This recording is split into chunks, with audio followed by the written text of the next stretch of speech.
Battaglia est un jeu qui, d'un point de vue des mécaniques, se base sur du deck building amélioré, du placement sur une carte, ainsi que des combats. Le jeu prend place dans un monde imaginaire qui est dirigé par 4 factions, chacune liée à un élément. La terre, l'eau, le feu et l'air. Chaque faction a une couleur. On a le jaune pour l'air, le bleu pour l'eau, le vert pour la terre, la nature, et le rouge pour le feu. Alors, les cartes à Battaglia sont de deux types, en tout cas pour celles que l'on va mettre dans notre deck, c'est-à-dire avec lesquelles on va construire notre nation. On a des personnages, comme on a ici, et des artefacts, des objets qu'on verra juste après. Toutes les cartes sont construites sur le même schéma, c'est-à-dire qu'on va avoir un dessin artistique pour représenter ce que l'on a sur la carte, en haut à gauche un symbole qui nous met de manière simple exactement ce que l'on a sur la carte, à droite la force de cette carte en combat qui représente aussi son niveau pour les personnages, et en bas au milieu son coût. Chaque carte aura un coût pour la mettre dans notre deck en termes de mécanique, ou en termes thématiques, un coût pour embaucher et venir ramener dans notre nation, que ce soit un artefact ou un personnage. Donc pour les personnages, pardon, juste une chose, j'oublie, il y a un fond de couleur à chacun.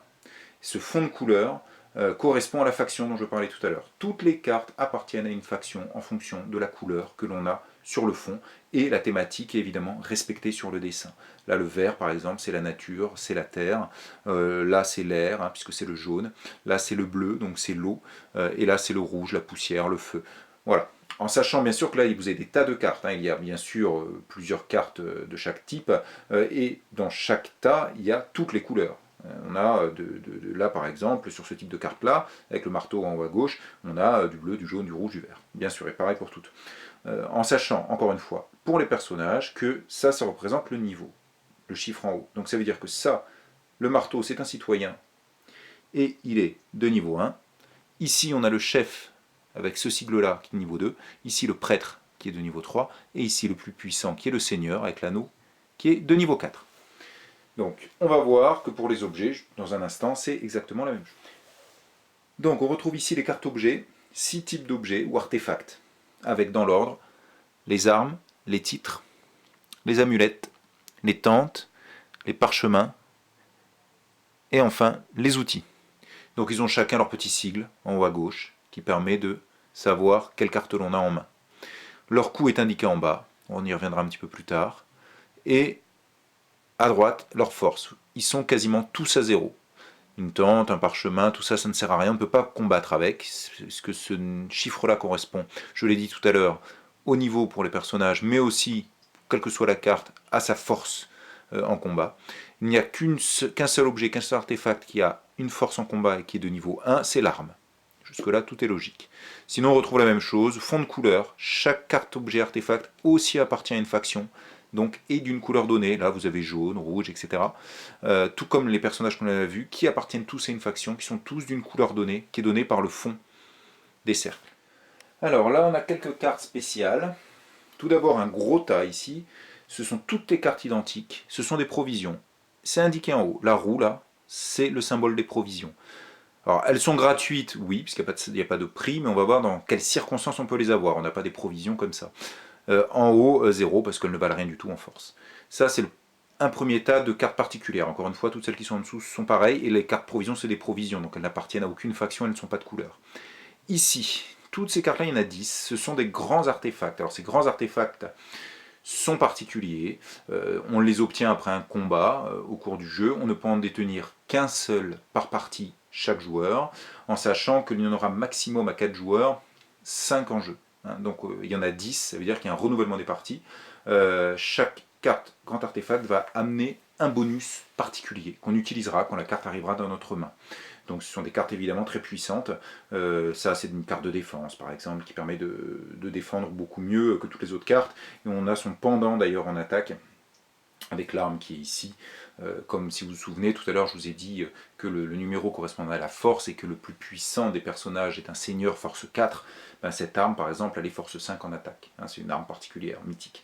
Donc ça c'est des grands artefacts, ils sont tous uniques, il n'y en a qu'une dans le jeu, et on en aura un par joueur potentiellement si on va le chercher, si on réalise la quête pour aller le prendre, et après on en bénéficiera quand il viendra dans notre main, parce que c'est un deck building, il va venir rejoindre notre nation, et pareil, quand on fera tourner le deck, quand ça viendra dans notre main, on pourra l'utiliser. À droite, ce sont des personnages, mais ils sont un peu particuliers, ils n'ont pas de couleur, puisqu'ils sont multicolores, si on regarde là. Mais par contre, on va retrouver les niveaux 1, les niveaux 2, les niveaux 3, les niveaux 4, avec jusqu'au seigneur. Ce sont des mercenaires. Donc, il y en a, là par contre, réellement que deux de chaque niveau. Pas plus, contrairement aux autres cartes, où on a toutes les couleurs, il y en a pas mal quand même. Hein. Là, il n'y en a que 2 de chaque niveau. Alors, on va l'utiliser comme les autres cartes, avec des petites différences qu'on va voir au fur et à mesure de la partie, en fonction des différentes actions que l'on va faire.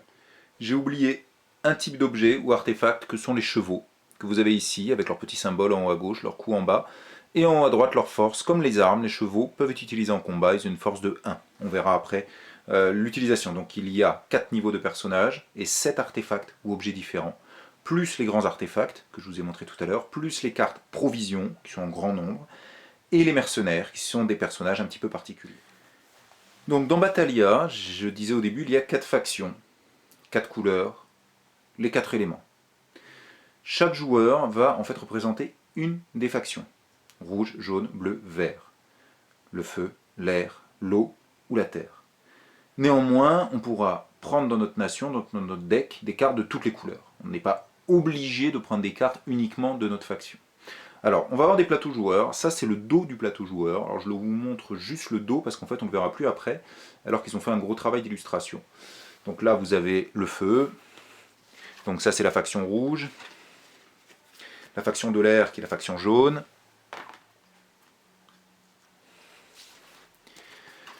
Ensuite, pour vous montrer encore les illustrations, la faction bleue, qui est la faction de l'eau. Et enfin, la faction verte, qui est la faction de la terre. Voilà, donc ça c'est le dos de quoi? Eh bien, des plateaux personnels joueurs.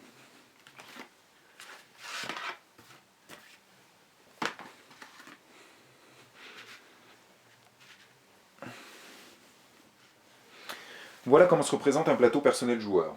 Alors, c'est très simple, parce qu'il est très bien dessiné, donc il y a plein de choses.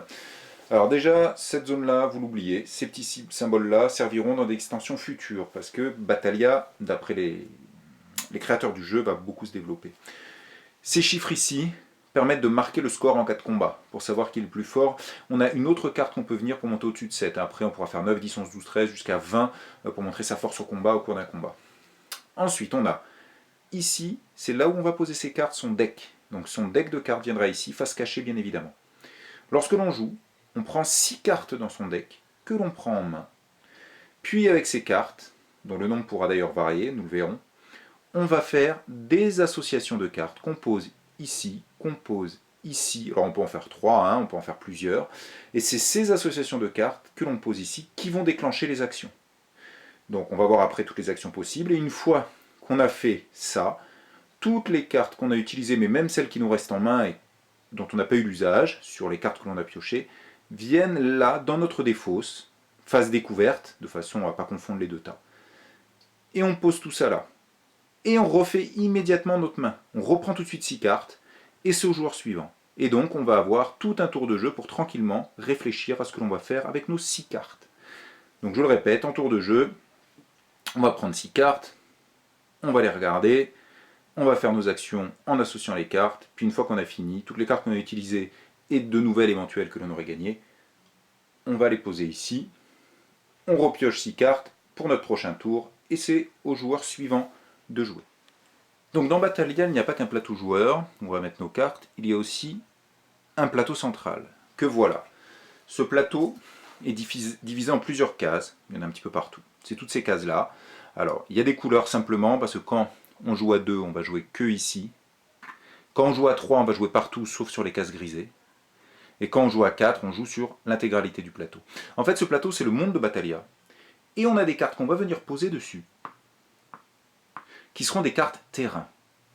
Et ça fera partie des nombreuses actions qu'on va pouvoir faire avec notre deck, avec notre nation. Et on va ainsi progressivement construire le monde de Battalia et y déplacer nos héros, parce qu'il y a des figurines, parce qu'il y a des héros. Voilà le type de cartes que l'on va poser sur le terrain. Alors là, j'ai juste posé 4 tas, parce qu'il y a évidemment des tas de cartes, il n'y a pas qu'une seule carte de chaque type. Là, vous avez les cartes routes. Il y en aura deux types, les cartes routes, puis viendront après les cartes villes. Les routes, c'est très simple, elles ont deux caractéristiques. D'abord, leur couleur. En fait, ça revient à la thématique des 4 factions. Ici, on a l'air. Alors, il est bleu, certes, c'est dommage, il est comme l'eau, mais ce sont des nuages, on le voit très bien. Donc ça, c'est une carte d'air avec un chemin. Là, on a une carte verte, c'est la terre. Là, on a une carte bleue, c'est l'eau. Et là, on a une carte rouge, c'est la faction rouge, ce sont des routes dans des canyons. Donc les cartes sont de différents types. Un chemin arrive ici, ressort là, c'est tout droit. Là, on a un chemin qui arrive ici, qui ressort là, c'est une route en angle droit. Ici, on a une route en T, puisqu'on peut rentrer par 3 côtés. Et ici, on a une route comme ça, en croix, en 4 côtés. Ces cartes-là, on va les poser sur les carrés que l'on a ici, ici. On va les poser les unes à côté des autres. Une règle simple que je peux dire immédiatement de pose de route, c'est qu'évidemment, quand on pose une route, il faut qu'elle corresponde à une route d'à côté. Il faut que ce chemin-là, ici, corresponde ici, avec une autre carte qu'on posera, parmi toutes celles-là. Il faut que les deux chemins correspondent, parce qu'on va ainsi fabriquer des routes qui vont se promener sur tout Batalia, et sur lesquelles nos héros, nos figurines vont pouvoir se déplacer. Donc, les routes sont en effet de différentes couleurs. Oui, ce sont les couleurs des différentes factions. Oui, cela entraîne des conséquences. Alors, je peux le dire tout de suite, même si je le répéterai. Comme je l'ai dit, sur ce plateau, sur ces routes, et on va le voir dans un instant sur les villes, vont se déplacer nos figurines. On en a 2 chacun, elles représentent nos armées. Et bien, lorsque une de nos figurines traverse une route de sa couleur, c'est son terrain, sa couleur, parce que les figurines, encore une fois, elles aussi sont liées aux factions, ont chacun une couleur. Lorsqu'elle traverse une case de sa couleur, elle la traverse sans aucune difficulté, sans avoir besoin d'être ravitaillée, donc elle passe. Toutes les autres couleurs, il faudra utiliser une carte de ravitaillement que j'ai montré tout à l'heure, les cartes provision, pour pouvoir déplacer dessus. Donc déjà, toutes les cartes de déplacement de notre couleur, on s'y déplacera gratuitement. Donc c'est déjà un bonus, c'est déjà un avantage. Ensuite, si on a un combat, alors on verra quels combats peuvent arriver, si on combat sur une case de notre couleur, de notre faction, on a un bonus de +1 en force, qu'on soit défenseur ou attaquant, ça revient au même. Donc ça a quand même un intérêt d'arriver à tirer des cartes. Il faut savoir que dans le jeu, les cartes sont positionnées comme ça, sur des tas, et on va tirer celle qui est au-dessus. Donc on voit bien celles qui sont disponibles, puis après on aura celle du dessous. On ne peut pas choisir la couleur, on prend ce qu'il y a, en fonction du jeu qui avance. Donc là on retrouve les villes, à côté des routes. Donc c'est pareil, on va avoir des villes qui ont 2 entrées de part et d'autre, des villes avec des routes qui rentrent comme ça dans la ville, en angle droit, des routes qui sont en triplé, donc on peut rentrer par là, par là, par là, et des villes qui sont un grand croisement, où on peut rentrer par les 4 côtés de la carte à partir du moment où on a une carte qui correspond. Bien évidemment, ici et ici. Alors il y a une ville en plus, 1, 2, 3, 4, 5, là il y a 4 routes, c'est ces villes-là, c'est des cul-de-sac. Donc vous avez juste une route qui arrive là, toc, et c'est tout. On ne peut pas rentrer sur cette carte par un autre endroit. Ça présente évidemment un avantage en défense et un inconvénient d'être isolé. Voilà, pareil que pour les routes, elles sont de couleurs différentes, on retrouve les bonus dont j'ai parlé tout à l'heure, les couleurs correspondent aux factions. Mais je répète, chaque joueur, quelle que soit sa faction, peut utiliser toutes les cartes, que ce soit personnages, artefacts, routes, villes, de n'importe quelle faction. Ça n'a absolument aucune importance. On n'est pas obligé d'utiliser notre faction. Donc ces cartes, on va les poser comme ça sur le terrain, les unes à côté des autres, de façon à faire des chemins qui vont de ville en ville. Alors je le dis tout de suite puisque je suis là-dessus, les règles, j'ai déjà expliqué qu'évidemment il faut que les chemins se correspondent. Par exemple, je ne peux pas faire arriver ce bout de carte-là, avec cette route qui arrive en bord de carte, sur ce bord de carte-là, puisque là j'ai pas de chemin. Donc par exemple là c'est ce positionnement-là qui est là, juste pour les présenter, mais n'est pas possible, parce que là j'ai une route qui arrive sur rien. Il faudrait que la carte soit dans l'autre sens, de façon à ce que cette route aboutisse à celle-là. Donc ça c'est la première règle. Deuxième règle, lorsqu'on pose des villes, parce qu'on va poser des routes et des villes, on va fonder des villes, on n'a juste pas le droit de mettre 2 villes côte à côte, orthogonalement, comme elles sont évidemment là, en présentation. Il faut au moins une route entre les deux. Il faut toujours une route qui relie 2 villes. Donc conclusion, on peut mettre 2 villes en diagonale. Elles ne sont pas reliées directement, mais avec une route en U, hop, on va relier les 2 villes en diagonale. Voilà, donc, on place, il faut que les routes se suivent, qu'il y ait une continuité dans les routes. Deuxièmement, on ne peut pas placer 2 villes côte à côte. Et troisièmement, on ne peut placer de route ou de ville que sur une case vide, bien sûr, où pour l'instant il n'y a rien, et qui est alors reliée par une route à une ville qui nous appartient. Alors au début, du coup, on n'aura pas un choix énorme pour poser nos cartes route et ville, mais rapidement tout va s'interconnecter, et tout sera à peu près connecté avec tout, et on pourra poser très rapidement un petit peu où on veut, dès que tout le monde va développer le terrain. Voilà, donc on va développer notre deck, développer notre nation avec les cartes que j'ai présentées tout à l'heure, d'un côté, utiliser notre nation, notre deck, en combinaison sur notre plateau personnel pour faire des actions dont celle que je viens de présenter, c'est-à-dire construire des routes et construire des villes sur le plateau de jeu, puisque tout va se passer sur le plateau de jeu. Alors, j'ai fait une position de départ classique. Alors, je vous dis classique parce qu'il y a une possibilité de jouer avec d'autres cartes qui nous créent un volcan au centre de la partie. Alors, ça change complètement. On a des règles qui sont différentes sur le plateau de jeu. J'en parlerai pas dans cette vidéo parce que c'est pas le jeu classique. Donc, la façon dont on place le jeu à 4, comme je viens de le faire. On va poser 4 villes de croisement aux 4 coins. Puis 4 villes, pareil, de croisement, ici. Ces villes ici seront les villes de départ des joueurs. Ces villes ici sont des villes neutres. Et vous voyez dessus, il y a un petit token avec un chiffre, 4. Le 4, c'est le niveau de la ville. Et c'est aussi sa défense. Les villes de départ de joueurs seront de niveau 1. Là, j'ai rien marqué parce qu'il y a une phase de départ où on va déclencher, chacun va choisir sa ville. Au centre, vous avez des ruines avec un jeton universel de niveau 8. Donc ce sont des ruines qui ont 8 en défense. En fait, on va pouvoir les attaquer, bon, il faudra passer au-dessus de la défense. Et à ce moment-là, qu'est-ce qu'on y gagne? On y gagne simplement d'avoir un des grands artefacts dont je vous parlais tout à l'heure. C'est comme ça qu'on va les avoir. C'est en venant sur ces ruines, cette rune centrale, on la combat, on gagne, on prend un grand artefact. Bon, après, elle reste de défense 8, c'est-à-dire qu'un autre joueur, quand il viendra, il faudra qu'il la combatte et qu'il gagne et qu'il puisse prendre à ce moment-là un grand artefact. Donc ça, c'est le positionnement. Et je vous ai dit que sur ce plateau de jeu va se déplacer des figurines. Figurines que voilà. Donc on a 2 figurines chacun notre couleur, aux différents éléments, un mâle, une femelle, on verra ça, une certaine importance. Ce sont ces figurines-là qui vont se déplacer sur les routes que l'on va créer sur le plateau. Ce sont ces figurines-là qui vont combattre. Elles vont combattre quoi? Soit entre elles, entre joueurs, soit les villes, pour les conquérir. Des villes neutres. Ces villes-là, donc, de niveau 4, sont 4 villes neutres qu'il y a toujours au démarrage, qui sont de niveau 4. Les villes neutres pour les prendre avec soi, ou les villes adverses. Lorsqu'il y a un combat, celui qui gagne, si c'était une attaque de ville, soit neutre, soit adverse, et bien la ville devient à lui, et il va poser dessus un token comme ça, qui correspond au numéro du niveau de la ville quand il l'a prise, mais à sa couleur. On a chacun des petits tokens de niveau de ville comme ça, à notre couleur, et donc il va gagner la ville. Et s'il y a un combat entre 2 héros, et qu'il y en a un qui gagne, l'autre héros est sorti du plateau. Il n'est pas sorti définitivement, parce que comme on va le voir, au début il n'y a aucun héros sur le plateau. Il faut faire une combinaison de cartes pour pouvoir amener le héros sur le plateau. Sinon, on ne peut pas. Donc on fait la combinaison de cartes, et à ce moment-là, on amènera le héros sur le plateau. Combat, on le perd, il sort du plateau, on refait la combinaison de cartes, et il reviendra. Enfin, encore faut-il arriver à le faire. Donc voilà, on déplacera nos figurines, et elles combattront soit les villes pour les prendre, adverses ou neutres, soit les autres héros pour les sortir du plateau, avant évidemment qu'ils ne reviennent.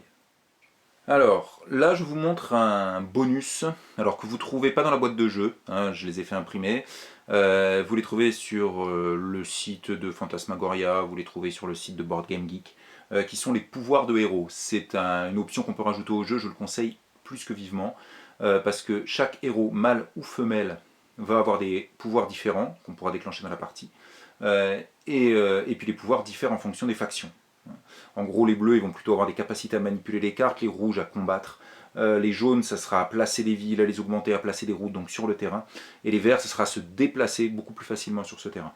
Donc ça amène, oui, un certain profil, néanmoins ça ne nous bloque absolument pas dans un type de jeu, ces pouvoirs. C'est vraiment du pur bonus, mais qui va dépendre de la faction et qui est vraiment conséquent. Chaque pouvoir est vraiment un pouvoir.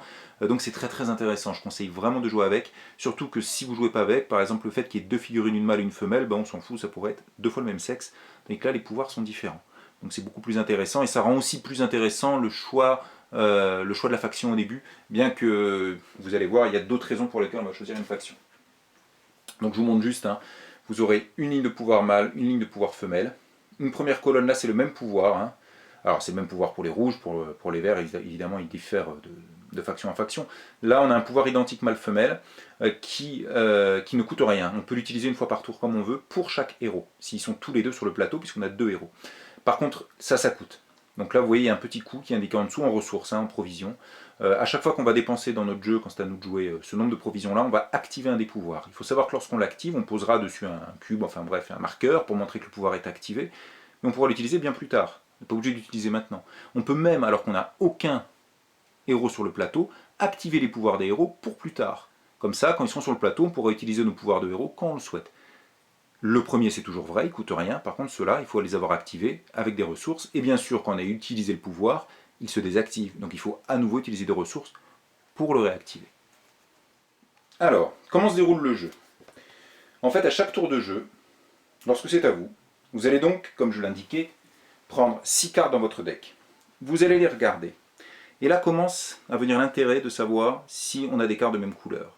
Parce qu'à partir du moment où vous avez dans vos 6 cartes des cartes de même couleur, au moins 3, c'est ce qu'on va appeler une cohorte. À partir du moment où vous avez une cohorte, vous la montrez à un adversaire pour prouver que vous ne mentez pas, et vous allez reprendre des cartes dans votre deck. Donc ça veut dire que si, mettons, vous avez 3 cartes bleues en main, sur les 6 que vous avez tirées, vous montrez les 3 cartes bleues quelles qu'elles soient, même si c'est un artefact, un citoyen, un chef, enfin ça n'a aucune importance. Vous les montrez et vous avez le droit immédiatement de retirer une nouvelle carte. Donc vous vous retrouvez non plus avec une main de 6 cartes, mais de 7 cartes. Si vous avez 4 cartes de la même couleur, vous pourrez tirer 2 cartes. Si vous avez 5 cartes de la même couleur, vous pourrez retirer 3 cartes. Et 6 cartes de la même couleur, donc toute votre main d'une seule couleur, vous pourrez retirer 4 cartes. Donc potentiellement 10 cartes en main au lieu de 6. Donc les cohortes, c'est quand même considérable. On peut jouer 100, j'ai vu quelqu'un gagner 100. Enfin, ça aide. Quand vous devez faire votre tour et vos actions et que vous avez 6 cartes en main pour les faire ou vous en avez 10, c'est pas tout à fait la même chose. Donc ça, c'est la première chose. Elle a annoncé si vous avez des cohortes ou pas.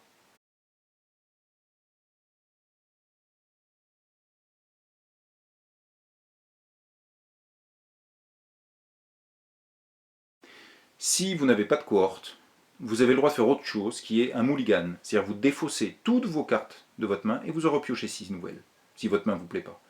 Mais par contre, cette nouvelle main, vous n'avez pas le droit, évidemment, d'annoncer de cohorte. C'est soit vous annoncez une cohorte sur votre première main, soit vous la défaussez intégralement pour en prendre une deuxième, et là, vous devez attaquer vos actions.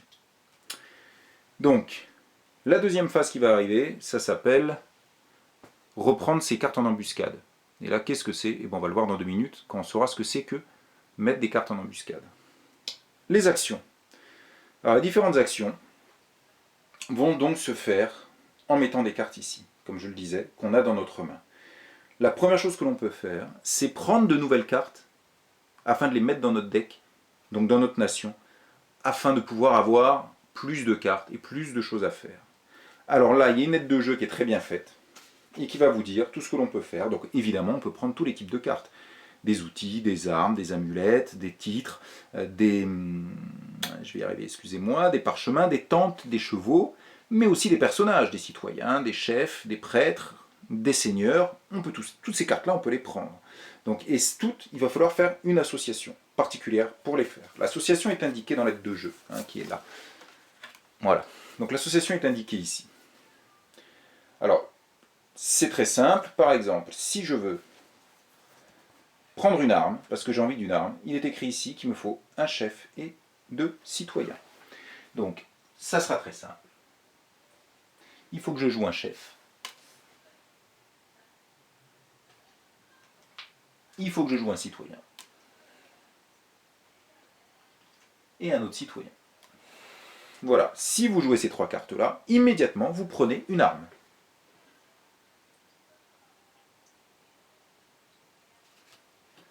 Que vous mettez à côté. Ça, c'est une ligne d'action. Vous avez mis une arme. Et tout ça, ça va en défausse. Les cartes nouvellement acquises que vous venez de prendre vont directement en défausse. Vous ne pouvez rien en faire sur ce tour-là. Mais rien du tout. Elles ne peuvent pas agir. Donc ça, c'est la manière dont on va prendre une carte. Hop, et on met tout là. Alors, je ne vais pas tout vous décrire les coups, ça n'a pas grand intérêt. Sachez qu'en gros, pour fabriquer des artefacts, tous les objets, les sets, on a très souvent besoin de citoyens, mais aussi en fonction de l'objet des autres personnages, les chefs, les prêtres et les seigneurs. Et aussi, vous voyez ici, pour les tentes et les chevaux, on a besoin de ressources. Ici, pour les recruter des personnages, c'est toujours des ressources. De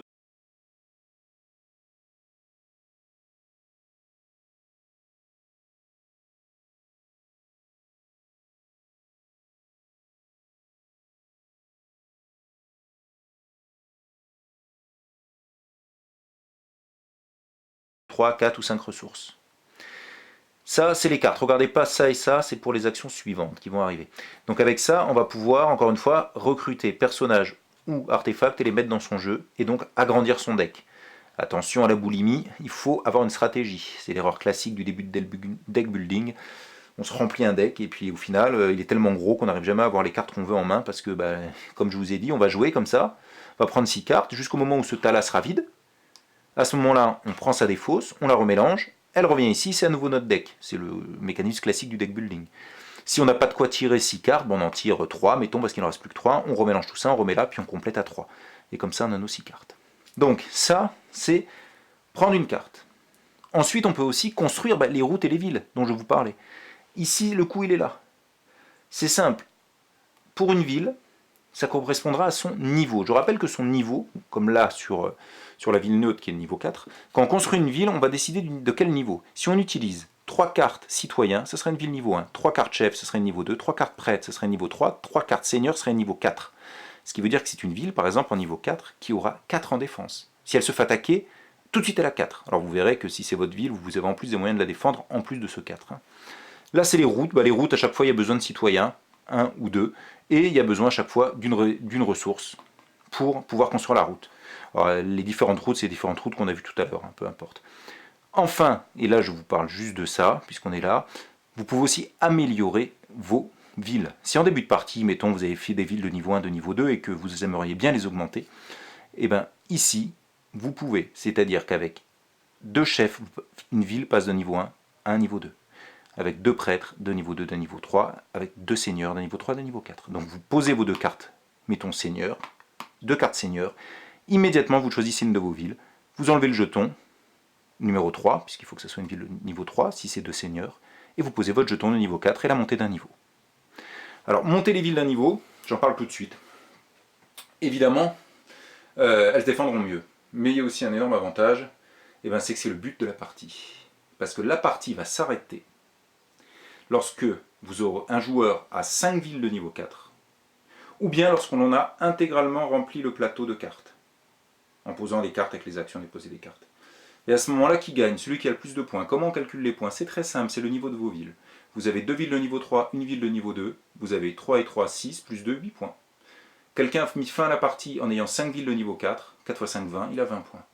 Donc ça veut dire que quelqu'un qui vise ça pour la fin de partie, si quelqu'un à côté se débrouille pour avoir plus de 20 points avec ses villes, sans avoir 5 villes de niveau 4, c'est possible, on peut avoir 6, 7, 8 villes de niveau inférieur. Si vous avez 7 villes de niveau 3, ça vous fait 21 points. Et donc celui qui voulait faire sa 4e ville, il n'a pas intérêt, parce que sa 5e ville, s'il fait sa 5e ville de niveau 4, il arrête la partie immédiatement, et celui qui a 21 points gagne.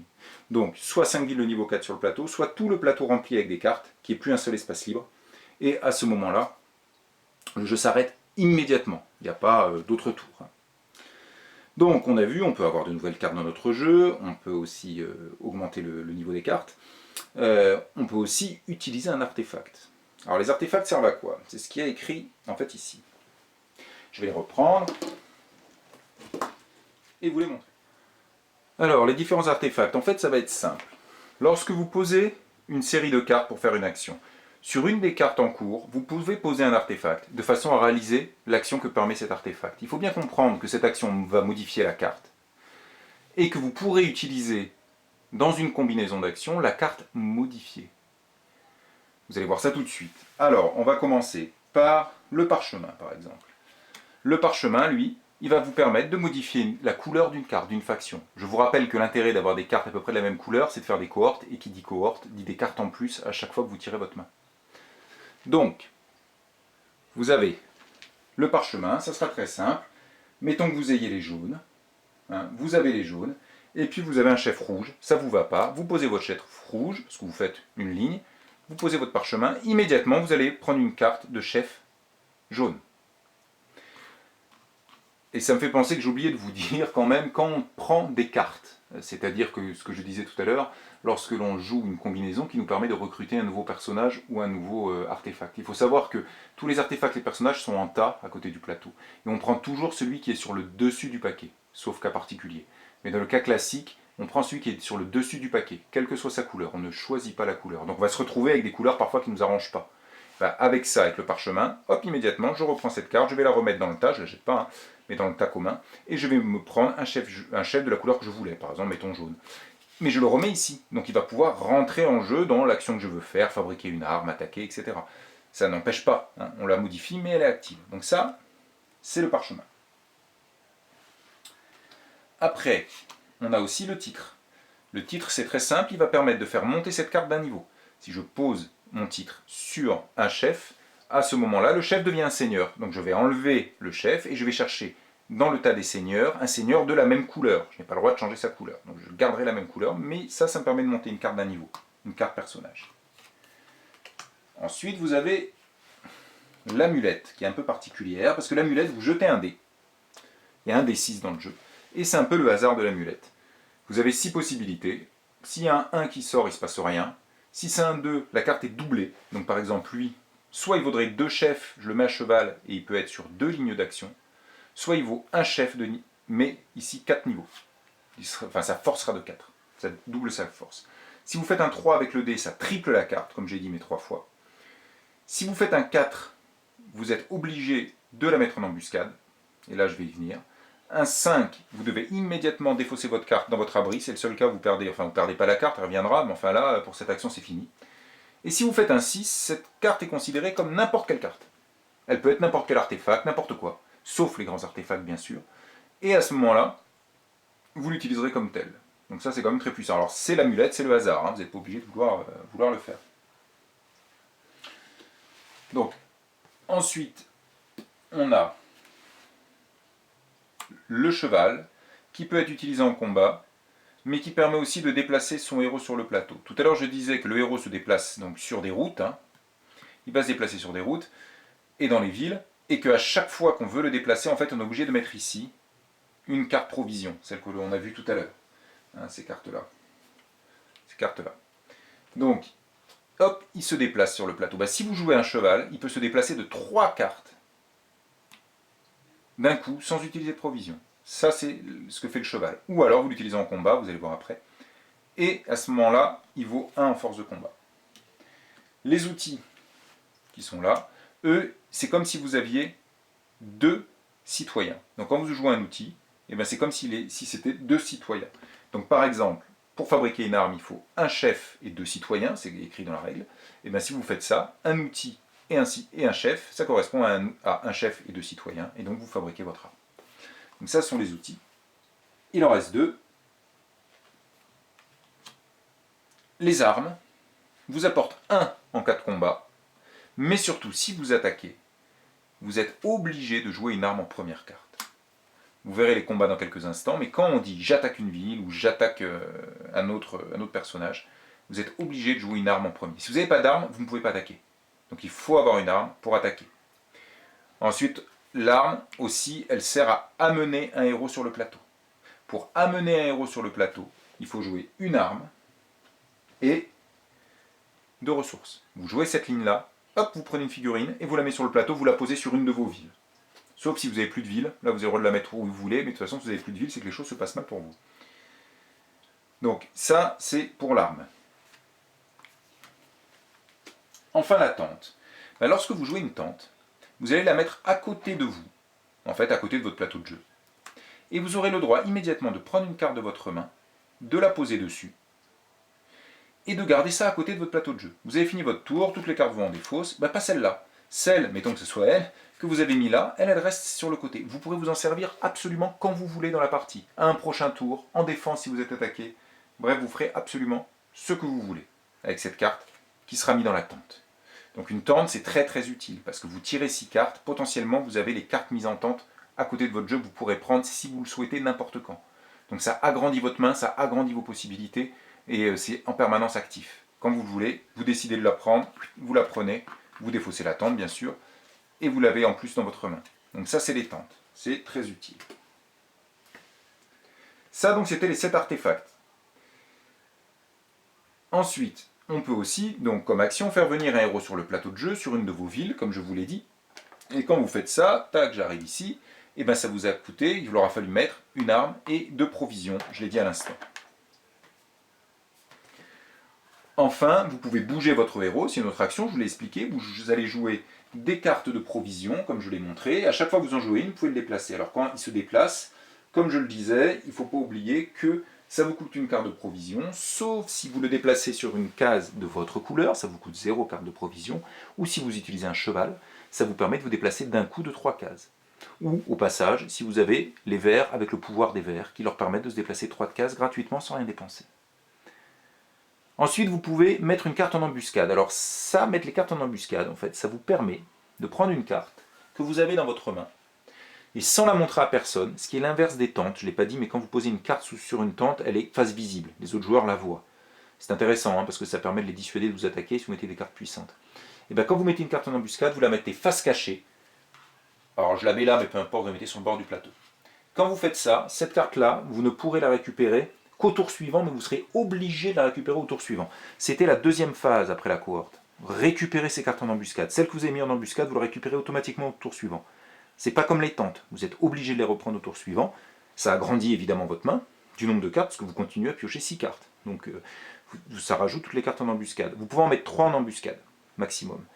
Une chose fondamentale, et ça permet d'épurer son deck. Quand vous mettez une carte en embuscade, vous en défaussez une définitivement du jeu de votre main. Donc vous mettez une carte en embuscade, il y a une carte de votre main que vous sortez du jeu, qu'on range dans la boîte.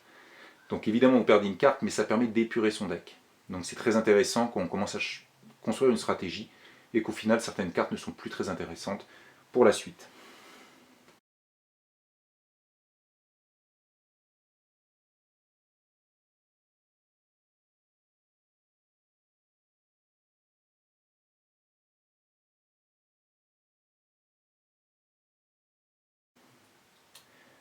Enfin, on peut faire une bataille. Alors pour les batailles, c'est assez simple. Lorsqu'on fait une bataille, je vous l'ai dit, vous êtes obligé de mettre une arme en plus, une arme en premier. Donc j'attaque, je suis obligé de mettre une arme. Et derrière, on va mettre des cartes de façon à augmenter sa force. Par exemple, là, j'attaque, j'ai une force de 1. Mettons que j'attaque une ville.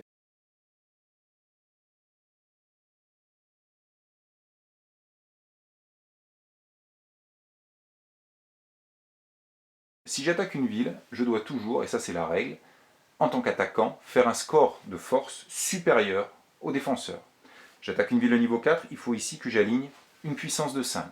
Par exemple, je pourrais tout à fait faire ça, d'aligner ça, ça, et mettons ça que j'ai dans mon jeu.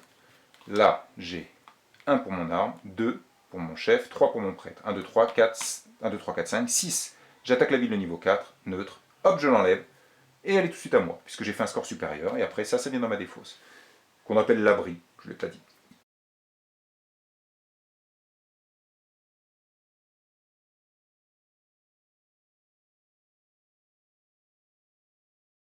Si vous attaquez une ville adverse, non seulement il faut bien évidemment faire un chiffre supérieur à sa défense, mais l'adversaire peut jouer des cartes comme vous.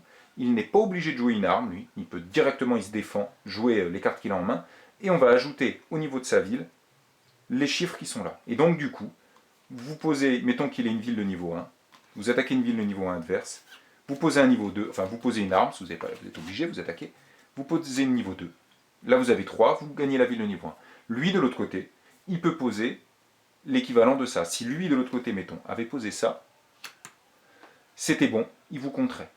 C'est-à-dire qu'il avait sa ville de niveau 1, plus 3 ça fait 4, il est au-dessus de vous qui n'avez que 3.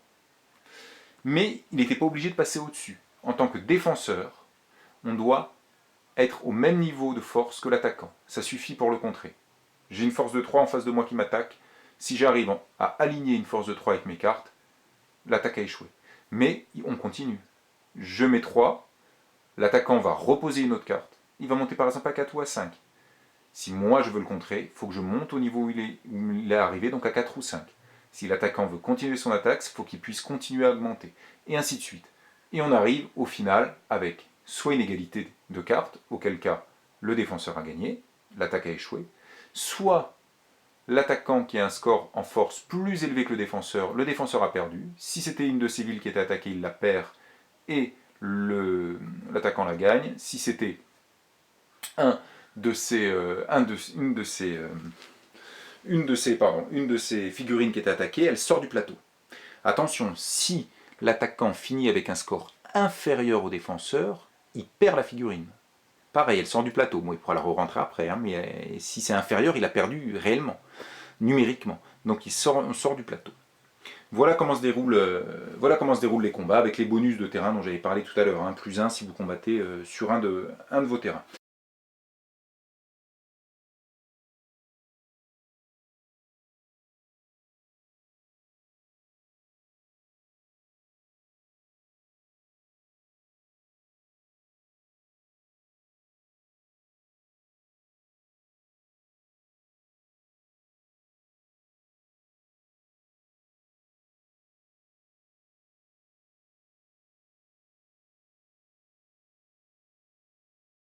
Une petite chose qui est très importante que j'ai oublié de dire tout à l'heure, c'est que lorsque vous attaquez une ville neutre de niveau 4, comme on a ici, à ce moment-là, et que vous la prenez bien sûr, que vous gagnez, à ce moment-là, la ville neutre passe dans votre main, mais vous prenez aussi un seigneur, c'est-à-dire un personnage de niveau 4. Un seigneur de la couleur de la ville, qu'on va chercher dans le tas des seigneurs, passe dans votre main. Gagner une ville neutre, c'est gagner un seigneur. C'est considérable. Hein. On gagne une ville de niveau 4, c'est quand même le but de la partie. Et en plus, on a une carte très forte en main qui est un seigneur niveau 4. Donc prendre les villes neutres, c'est un peu le rush de début de partie. Enfin, lorsqu'on a fini son tour, comme je l'ai dit, on remet toutes ces cartes, on en repioche 6, et on a tout le tour pour pouvoir réfléchir à ce qu'on va faire. Et ça, c'est une très bonne chose. D'ailleurs, on peut même encore accélérer. Vous savez les cartes que vous avez en embuscade éventuellement, donc vous connaissez votre main potentielle par la suite, et si vous voyez que vous avez une cohorte, que vous allez la jouer, et que vous allez gagner, mettons, 2 cartes, vous pouvez même commencer par regarder les 2 cartes qui sont au-dessus de votre deck pour voir ce que vous allez tirer. Ça vous permet de réfléchir à ce que vous allez faire pendant que les autres jouent. Alors il faut quand même surveiller ce que font les autres, mais ça fait quand ça arrive à votre tour, vous avez déjà décidé, vous ne perdez pas de temps. Ça fait que c'est un jeu qui est relativement rapide, ça va assez vite, parce que, alors ça peut durer 3 heures quand même une partie, mais ça peut durer aussi 1h30. Donc ça va relativement vite. Voilà comment se passe Battalia, et comme je le disais, on va se développer, on va faire toutes ces actions à chacun notre tour, et lorsque l'on va arriver avec soit un joueur qui a 5 villes de niveau 4, soit toutes les cases du plateau qui sont recouvertes par des terrains, et bien la partie se termine. Et j'ai oublié l'oracle. L'oracle, c'est quoi? C'est cette croix que vous voyez là. Et donc, je termine par l'oracle. L'oracle, c'est cette croix qui tourne. On fait un tour, et lorsqu'on a fini un tour de jeu, chacun a joué, hop, ça tourne d'un cran. C'est très simple. Là où il y a le rayon lumineux, ça vient éclairer ça. Là, le cheval, en l'occurrence. Ça veut dire quoi? Ça veut dire que tout cheval qui sera utilisé à ce tour comptera double. Il est pareil pour tous les autres. Ensuite, il y a un symbole de la roue intérieure qui correspond à celui extérieur. On n'a toujours qu'un seul à chaque fois, qui change quand on tourne. Ça veut dire quoi? Ça veut dire que si vous prenez avec votre deck, vous allez chercher une carte qui a ce symbole-là. Là, par exemple, je vais prendre un titre. Et bien, à ce moment-là, parce que les deux se correspondent, vous avez le droit de le prendre de la couleur que vous voulez. Vous ne prenez plus le titre qu'il y a sur le dessus du paquet, mais vous allez fouiller dedans et prendre la couleur que vous voulez pour le titre. Et à chaque tour, clac, ça tourne. Donc, l'oracle permet ces 2 bonus-là et de tourner complètement.